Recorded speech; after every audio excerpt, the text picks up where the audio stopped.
What you're looking at is routine training for search and rescue as well as human remains detection canines, the latter also known as cadaver dogs. Nexus is one of them. He's been working with Mountain Wave Search and Rescue for close to 8 years. They put the call out to the different counties. Tonight, Nexus and his handler, Scott Lee, are on standby along with half a dozen other canines and 16 other human volunteers, all of them ready to go to Northern California and search for remains of the more than 150 missing. The fire itself is a big challenge because everything is basically, cremated and burned to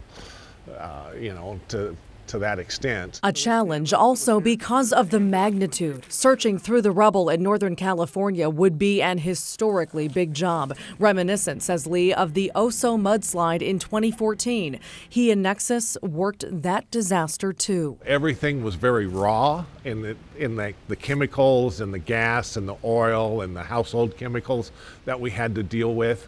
And it's a different situation down in California. You still have things that are dangerous to the dogs, but maybe not to the extent like Oso was. Regardless of the risks, Lee says they're ready to go. If they do, Nexus will have to sniff out human ashes from under rubble and mud, thanks to recent rains. Something they've tried to train for, says Lee, by putting cremains in jars and burying them. The dogs can still pick up human scent in that, and that's been proven. A vital skill amid a deadly disaster.